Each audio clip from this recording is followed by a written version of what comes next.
para ihayag ang pinakahuling kalagayan ng COVID-19 crisis sa bansa at ang mga hakbang na ginagawa ng pamahalaan laban sa pandemya. Mula sa Pangulo ng Republika ng Pilipinas, Mayor Rodrigo Roa Duterte. Ito ang Talk to the People on COVID-19.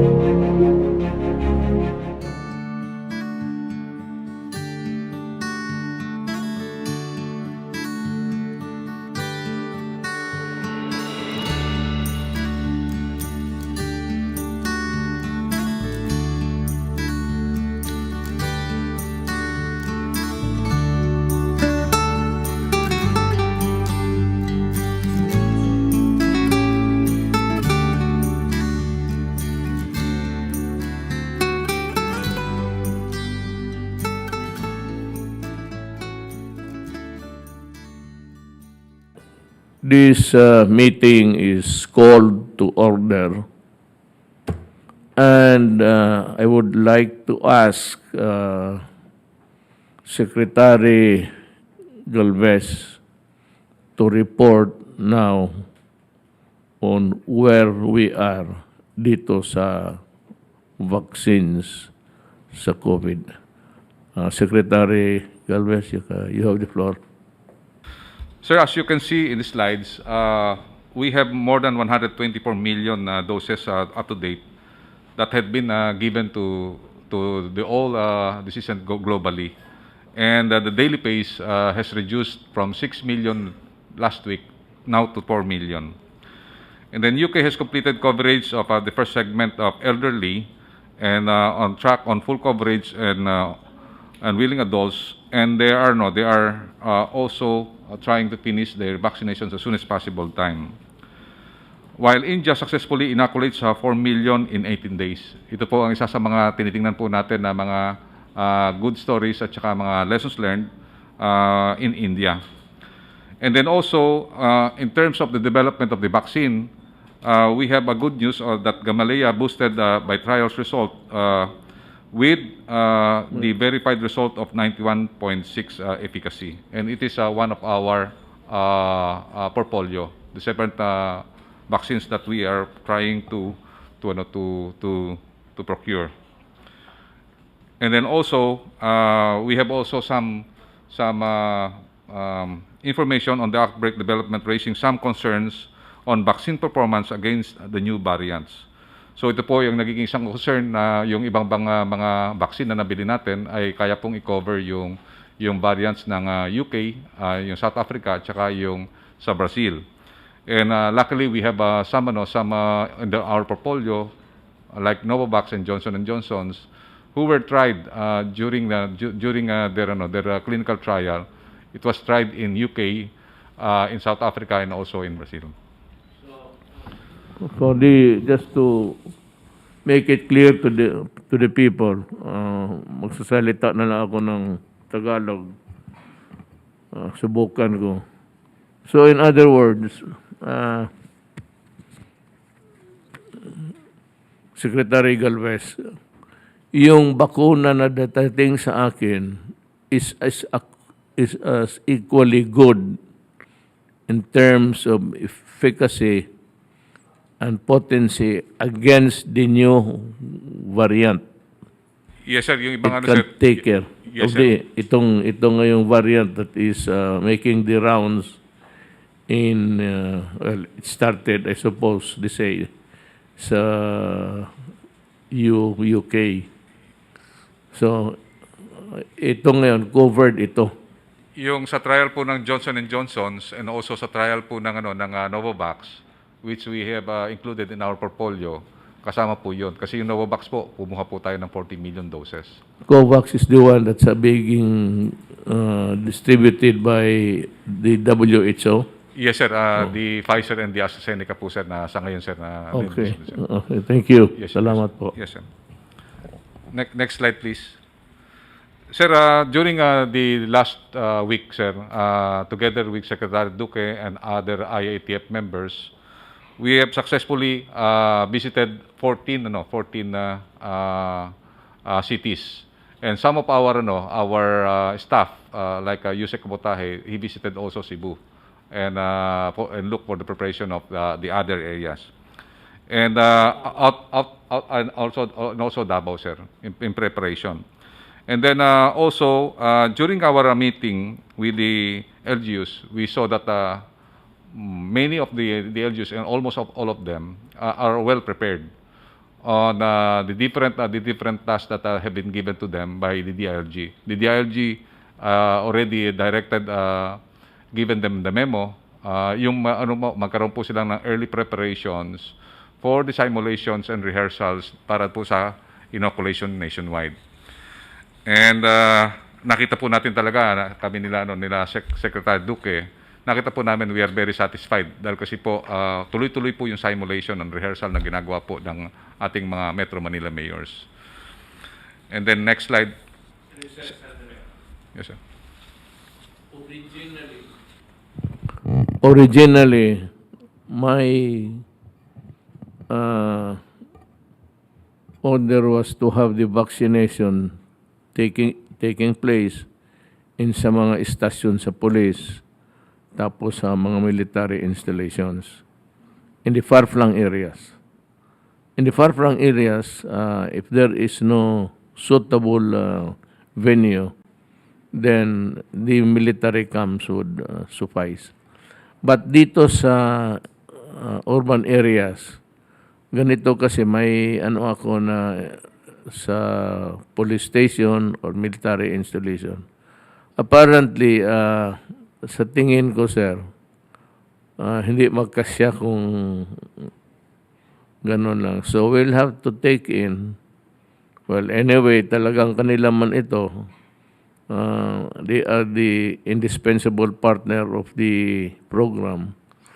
Ang mga local officials, sila lang ang mamili sa mga gymnasiums o kung kulang talaga, then my order is to utilize the public school. Hindi pa naman ginawala pa naman klase. Public school buildings kung wala. If there is no malaking coliseum o gym, then we will utilize the schools. Yeah, that would be the kung maaari lang, wag muna, but I do not see any objectionable thing there. Total pang injection man lang, wala man nagkasakit. Well, maybe 1 or 2 or 3 mag-sleep, but fundamentally it is really giving people the shots to make them healthy. So yan ang akin, ang eskwelahan na lang.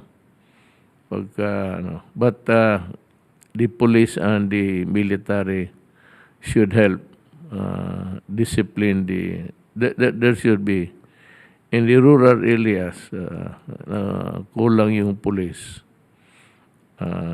Especially yung mga sityo-sityo na. It would be nice to see the military also helping out. So, thank you. Go ahead, sir. Continue. Sir, may-utilize din po ang ating military hospitals dahil po ang mga target po natin, yung mga health workers at kasama po yung kanilang mga pamilya. Magagamit din po yung military hospitals in terms of yung inoculating the defense and military and uniformed soldiers personnel and also their families. So kasama po yun sa mga vaccination centers na tinitingnan po ng mga LGU po natin.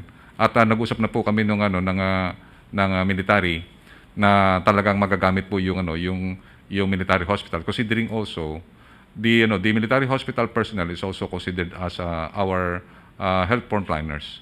At doon po ang isa sa mga una po natin na priority sector na bibigay ko po mamaya po na priority sector na targeted na natin i-inoculate. So magagamit po talaga po, sir, ang yung mga military camps, considering also sa ibang mga areas talagang wala pong malalaki na space. And we believe aside from school buildings, yung military camps po ang pwede po talaga kasi pwedeng maging orderly. And also yung military at saka yung uniform personnel they will provide support, particularly yung sa security ng transportation ng ating mga vaccines. At the same time, sila po ang magpo-put order so that the social distancing and also yung tinatawag nating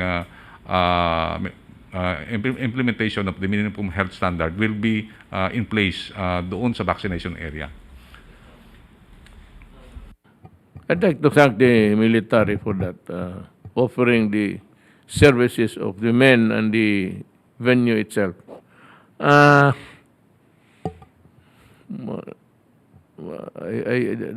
was this thing that yesterday I wanted to talk about, but okay naman siguro. Ganito, sir, yung pala.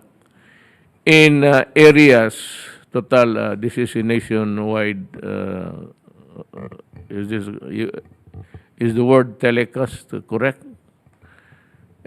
Buong Pilipinas to, we might not be able really, because the vaccination is starting, we might be able to issue this appeal. Not a warning, I'm appealing. I am appealing to the Communist Party of the Philippines, yung pinaka-umbrella. I don't consider yung mga NDF, pati NPA. Yung the Communist Party of the Philippines must guarantee that the vaccines in the course of their being transported to areas where are no city health officers or medical persons, na huwag ninyong galawin ang medisina. Allow the vaccines to be transported freely and safely. I am asking you now to observe that rule because that is for the Filipino people. As I have said, the money belongs to the Filipino people. It credits, the credit goes to no one. Sa inyo ito, mga taong Pilipino, pera ninyo ito. So, natural lang na kayong mga members ng Communist Party of the Philippines and the allied in PA, in DF, or whatever, kindly observe the rules of humanity. Hindi naman kailangan natin baka maulit kagaya ito yung mga pera, yung mga pantawid na pag-deliver, ini-intercept ninyo.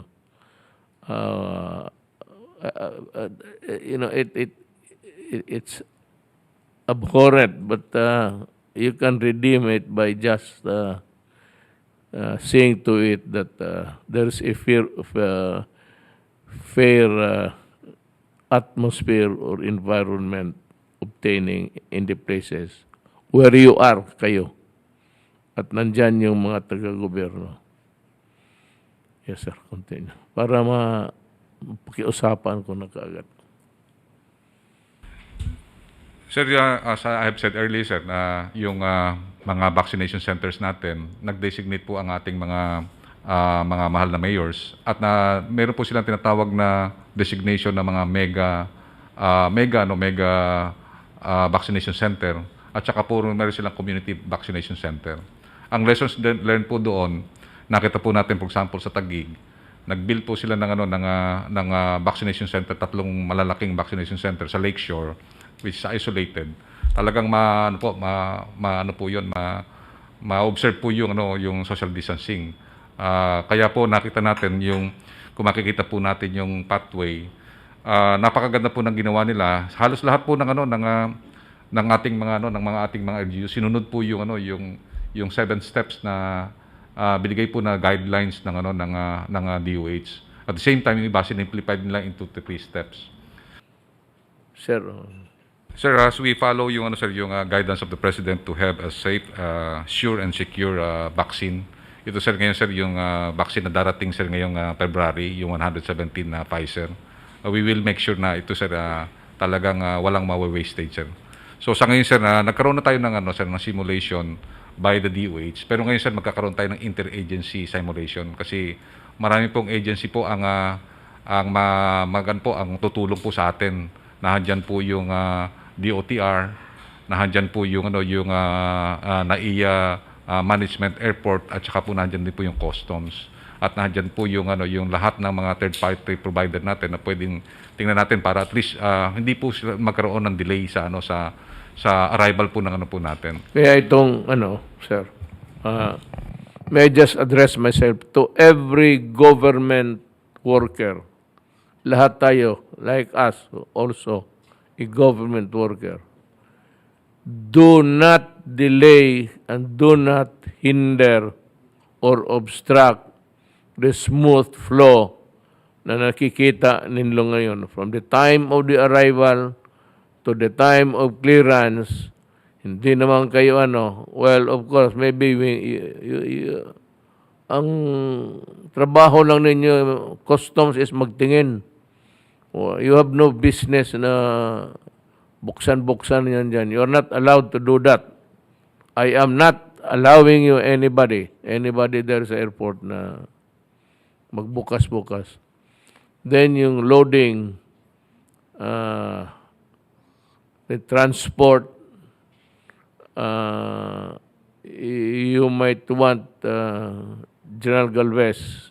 I'm answering you dyan so that you would find it easy really. General ka naman talaga eh. Itong mga the police, the PNP should provide escorts that would ensure the fastest way of for the vaccines to arrive in their storage at saka yung even in the matter of transporting it from one facility to the other, ihati doon sa mga local governments. The police should provide that kind of mobility. Yung mga tawag nilang haggard will provide the fastest way of doing it. Lahat nasa gobyerno nitong, tignan ninyo ngayon, tignan nyo kung saan kayo banda, arrival, then customs, then the loading, the transport. Huwag ninyong pakialaman yan. Leave it to the task force. Sila ang bahala niyan. Si General Lorenzana, Secretary Anyo still on leave, General Galvez, and Dr. Doke. Sila ang they call the shots there. Nobody else. In the matter of ensuring the smooth operation of this vaccine, reaching it to its ultimate beneficiary, the people. Pagdating doon para turok agad. Yes, sir. We already had an initial coordination with the different agencies. Kaya po, sir, makita po natin from arrival. Yung customs, sir, talagang meron silang one-stop shop. Secretary Dominguez already directed Commissioner Jagger, Customs Commissioner, na talagang mabilis po yung pinaka sir natin, sir, is not more than 30 minutes. Kasi po talaga lang i-inspect para kung ilan yung po nanahan doon. But definitely po hindi na po bababa yun sa sa aircraft. From aircraft, dadali na po kaagad doon sa sir, sa naghihintay na tinatawag nating truck. And then from there, meron po tayong we already coordinated with the DILG and Chief PNP na talagang meron pong escort, mobile escort. At gagawa po tayo ng tinatawag nating special lane para at least pagpunta po sa RITM, minimal lang po yung very minimal po yung time. And then doon na po i-inspectin yung sa mismo sa storage facility. So that yung yung stability po ng mga vaccine will be maintained. So, ang gagawin po namin bukas po, sir, talagang i-run through po namin para makita po namin yung actual. And then kung may mga defects, ayusin namin sa lahat natin defects. Actually, nandun po lahat ng mga primary secretaries at saka si Jagger po pupunta po doon. Yung si Secretary Tugade, we invited him. And then we invited also Secretary Lorenzana. And even the Chief of Staff and also the Chief PNP will be there. Para pagkano po natin is talagang yung mga chief at saka head of offices will be responsible po para at least yung guidance niyo po na hindi ma-delay ang pag-deliver ng vaccine doon sa ating national warehouse ay matutupad po, mahal na President. So yung po ang po natin na we will ensure that your directive is Itong storage pati warehouses na where the vaccines are deposited, talagang malamig to, ha? Yes, sir. Actually, sir, kinabagan po kami, sir, dahil ang lamig po, sir. Kasi mga few minutes lang po, sir, kasi talagang napakalamig. Titigas ka? Negative, sir. Actually, sir, nagkaroon po ako ng sakitan tiyan afterwards kasi talagang napakalamig po, sir. It will take you, sir, mga few seconds kasi yung refrigerator, sir, makita po natin yung refrigerator, talagang malamig po, sir, negative 70, negative 8, sir. So next slide please. Yung priority, ito po yung priority sir nating sir. Kasi meron po tayong tinatawag na WHO SAGE, yung tinatawag nating yung kanilang mga expert na pati yung ating expert na 45 expert na talagang nilatag po yung kung sino yung mga priority based po dun sa tinatawag na yung burden of disease at saka po yung reduction of mortality at saka preservation of our healthcare system. Funny, but yung inaano nila, yung priority nila, well, that was also our original Yes, sir. plan even before we were discussing the arrival of we were discussing already the priority of persons who would get the COVID. So, parang nasunod lang rin o may konting parang nakita ko, hindi. Kasi lahat na ng sinabi natin o lahat ng sinabi ninyo ni mga doktor, nasunod talaga. Yes, sir. Actually, sir, ito general classification lang po ito. Pero kung tutingnan po yung yung NITAG the resolution, nando po specific po yung even yung mga hospital, yung mga name ng hospital na bibigyan po ng COVAX na uunahin. Sunod-sunod po nandun po. Ito lang po pinakita po lang natin na talagang uunahin po natin yung workers in frontline health services to preserve the burden of our yung healthcare services po natin. Dahil kasi po kung just in case na ma-prolong pa rin po yung COVID, at least yung healthcare system natin hindi po mag-collapse. At the same time, kasama po natin dito yung mga senior citizens kasi ito po ang pinaka-vulnerable. And then yung sinasabi nga po ni Senator Bongo, yung poor communities, according to WHO, yun din po ang pinaka-vulnerable kasi doon sila sa crowded habitation. So yun po ang inuna. And then later on po yung tinatawag nating mga government essential workers para po tuloy-tuloy po yung services ng gobyerno. So kasama po dyan ang DepEd, kasama po ang DSWD, and then also yung military and uniform personnel. And then later yung other frontliners, nandito po yung tinatawag nating economic frontliners. So, are you true? Thank you very much po, sir. And we hope that, sir, yung lahat po ng preparation po natin will succeed, sir. And maraming po salamat sa lahat po ng guidance po, sir. I'd like to thank you for the hard work that you are doing. So, we go now to the Secretary of Health. Sir, do you have anything to... Just a very short update lang, sir. Nothing much, but can we have the presentation slide? Ito lang, sir, yung total cases natin. Umabot na tayo sa 538,995 as of today, February 8. Ang active cases natin ay 27,992, equivalent to about 5.2% of all cases.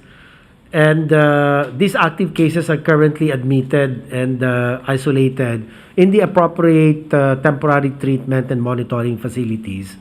At ang recoveries po natin, Mr. President, umabot na po tayo sa almost 93%, equivalent to 499,772 recovered individuals. Sa deaths naman po natin, meron tayo 11,231, which is about 2% ang case fatality rate po natin. Can we have the next slide? Ito naman po yung whole genome sequencing update as of February 7, 2021. Meron po tayong additional or karagdagan 25 samples ang sumailalim na po sa whole genome sequencing nitong nakaraang linggo at 8 mula rito ang naitalang dagdag sa mga nagpositibo doon po sa tinatawag natin B.1.1.7 UK variant. Sa kabuuan po, meron tayo 1,227 samples na ang ating pong na-sequence at 2% lamang ang positibo sa UK variant. Pangkaraniwan ang B11.63 lineage or ito po yung galing sa Hong Kong sa mga variants na naitala.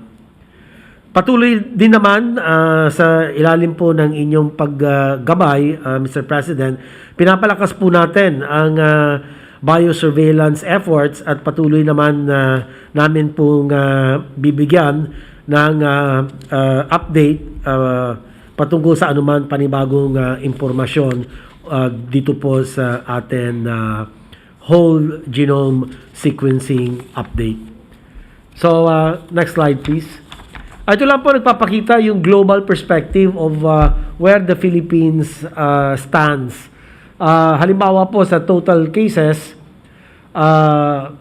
ang Philippines ay number 32 at 530,000 plus cases. Noong October po, number 18 tayo. In other words, mataas na mataas yung pong bilang ng kaso natin ay napakamataas. We were number 18 throughout. Nung dumaan ng November, December, at napalakas po natin yung atin pandemic response with the help of the local government units and also commending the discipline and the compliance of our citizens with our minimum public health standards. Kaya bumaba na po ang ranking natin as a number 32 na po tayo. Tapos sa active cases naman po, number 44 tayo. We only have as of today 27,992. Malaysia, which is even a smaller country than us with a lot less population, with a smaller population, ang active case nila 51,241.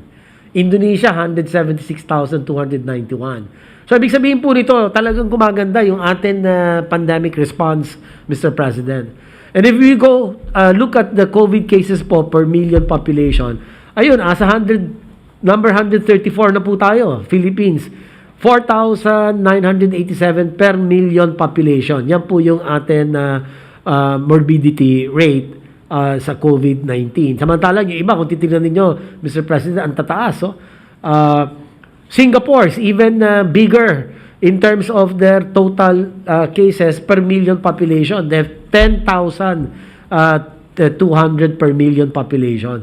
And all the rest, they're about 5 to 10 times bigger their case per million. So, ibig sabihin na naman, umaayos po tayo, gumaganda po yung atin response. Next slide. Yan din po sa atin COVID deaths per million or mortality rate. Sa 114 tayo, Mr. President, at 101 deaths per million. Samantalang yung iba, tingnan nyo sir, halimbawa, ayon sa United Kingdom, 1,651. It's like 15 times more than the Philippines, yung number of deaths per million population. The United States of America, 1,377. Italy, 1,505. Samantalang po tayo, 101 per million population. At ganun din po sa case fatality rate, we are number 73. The lower we are, the better our ranking. Ganun po yan. Sa Philippines, 2% ang case fatality rate natin. We're lower than Myanmar and Indonesia. Yan po ang atin pong datos sa ngayon. Next slide.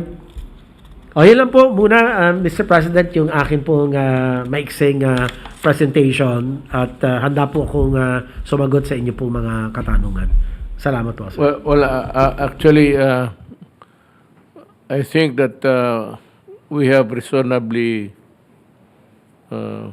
we did our assignment, and ganito na lang, we are waiting for the vaccines to arrive and to immediately implement the required mandate, and that is to mabakunahan lahat. And we will do it as fast as the vaccines will come in.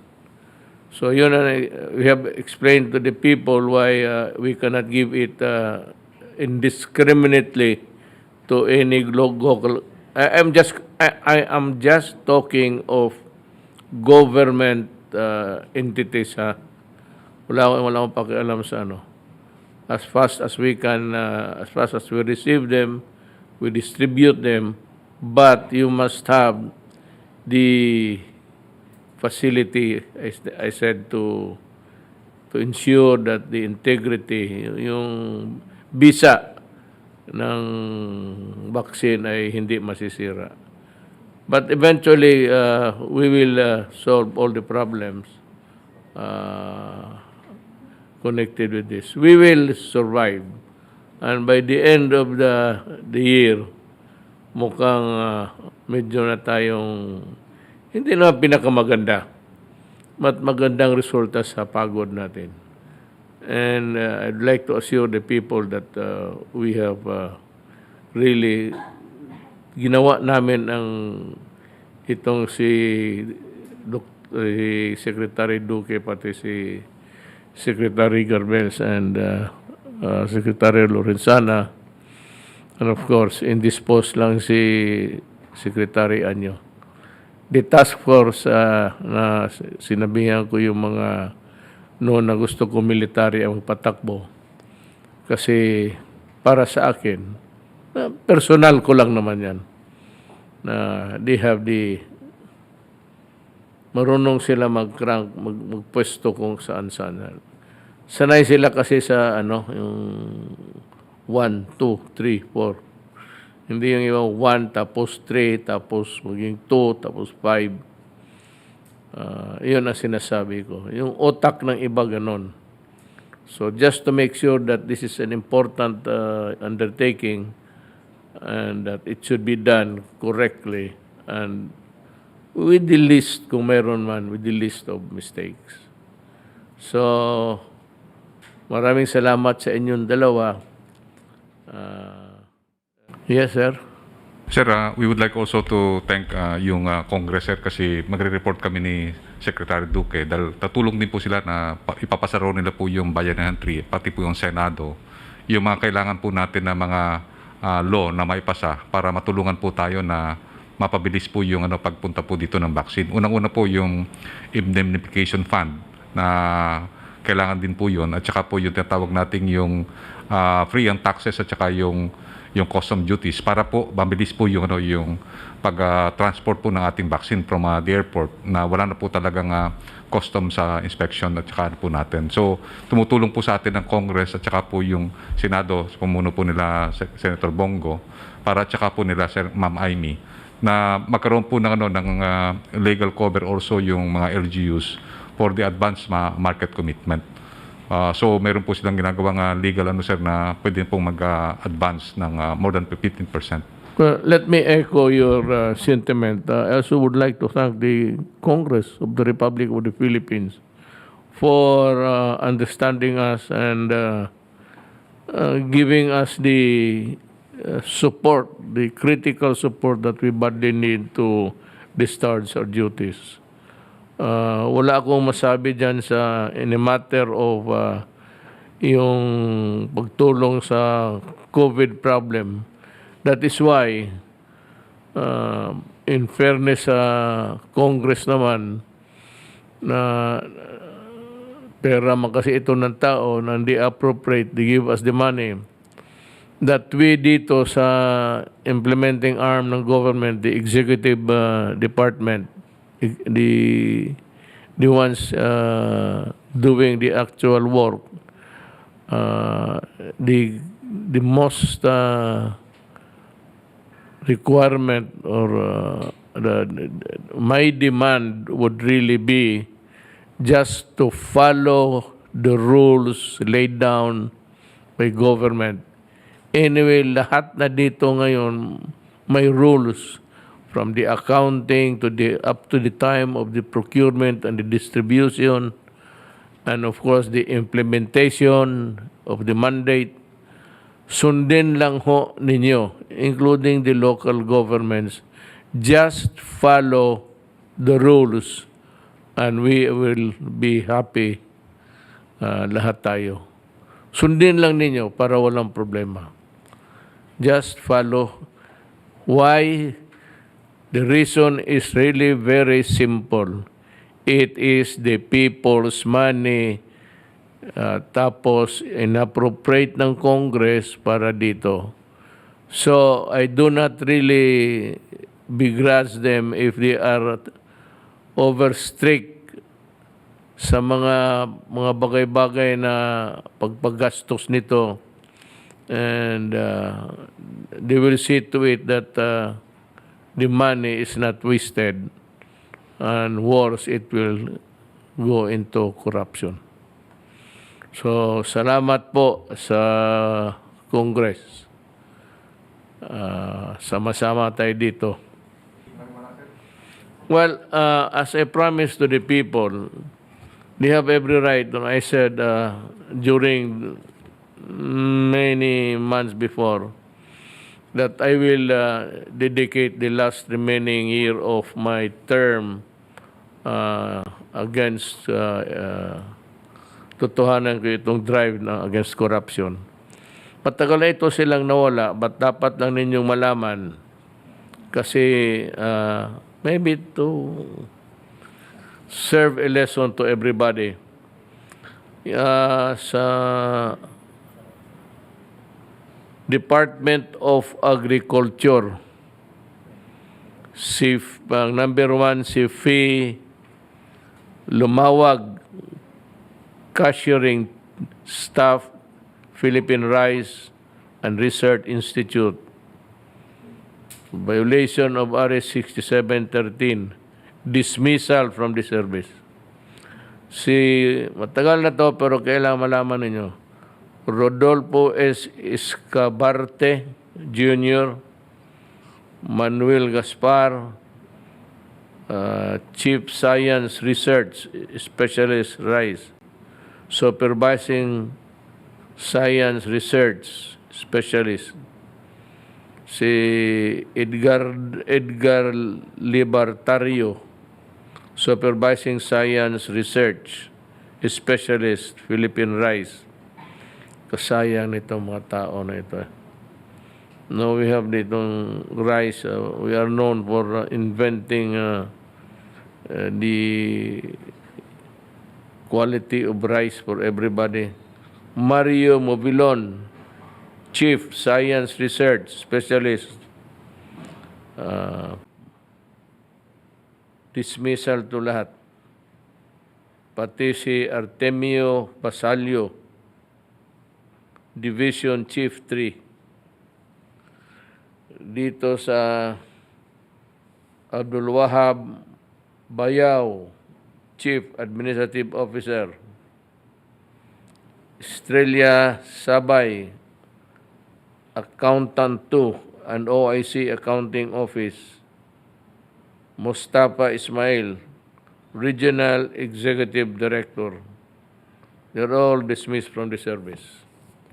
Now, ito ngayon, last, itong nangyari sa itong mga Lopez of companies. Ang Congress is planning to restore the franchise of the Lopez. Wala akong problema doon kung i-restore ninyo. But if you say that if they can operate, kung may ano na sila, no, I will not allow them. I will not allow the NTC to grant them the permit to operate. Kung ibigay ninyo yung franchise because it is within your power to do it, go ahead. Alam mo bakit? Unless and until mabayaran ng mga Lopez ang taxes nila, I will ignore your franchise and I will not give them the license to operate. Kalokohan yan. Parang binigyan mo sila ng price for their being for committing criminal acts. Ito yung pinagbili ng Lopez, yung Lopez of Companies kasi maraming utang. So binili nila na lahat, pati yung mga utang pinagbili ng Lopez doon sa DBP. Mayroon akong kulang dito because I am not quite familiar. Ito lang ang akin eh. Pero ito dumating sa akin and I said in my official capacity as a government worker. Ngayon, pinagbili ng Lopez doon sa DBP. Binili ng DBP. Tapos, merong batas, SPAV. Yung SPAV is a law that was made to help ailing banking institutions. Ayawan ko, ito bangko ito, pero napabili nila ang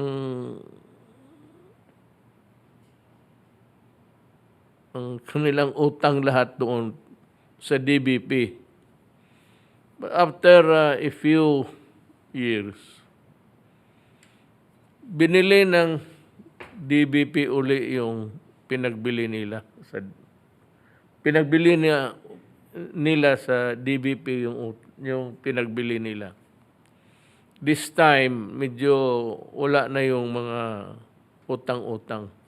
Condoned, kung ano-ano ang nilagay nila. Ngayon, unless it is clear, I think Congress, I understand, started an investigation, but stopped nung dumating na sila dito kay Lopez. There were so many investigations about banking, except that pagdating sa kila Lopez, hinuwinto sila. So, nagkakaroon tayo ng problema dyan. Dumating sa akin ito in official capacity. Ang magawa ko lang nito is, I think, I'll pass it on to the Ombudsman. Para sa akin, ang Ombudsman ang pinaka-independent body na mag-solve nito. Gusto ko lang magbigay sa kanila kasi pera ito ng tao. It's the government money that is involved. I would like to repeat it again. Itong pangbayad natin sa bakuna, hiniram natin ito sa DBP, pati World Bank. Wala kasi tayong pera. Ngayon, pagdating na sa bayaran, kung tapos na lahat, ang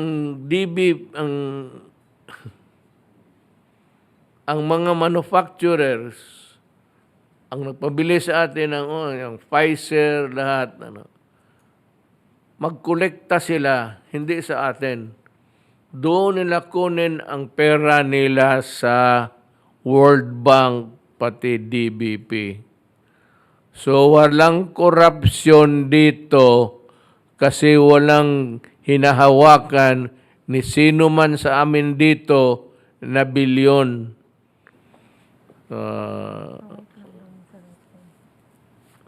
So, ganon. Ganon ang sitwasyon. Kaya masakit sa amin na basta na lang sweeping allegations about corruption. Iyon ang pakiusap ko lang rin sa mga members ng Congress.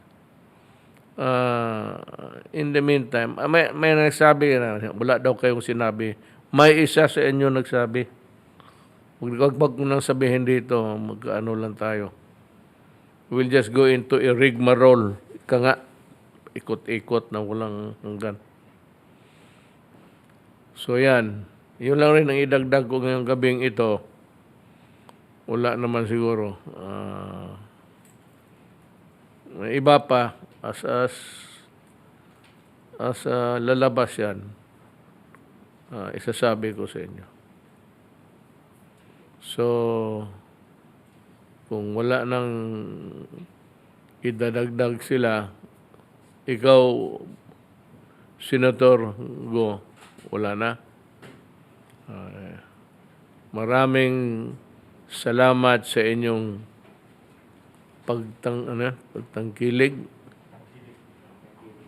pagtangkilig sa programa ng amin dito sa gobyerno. Maraming salamat po at magandang gabi.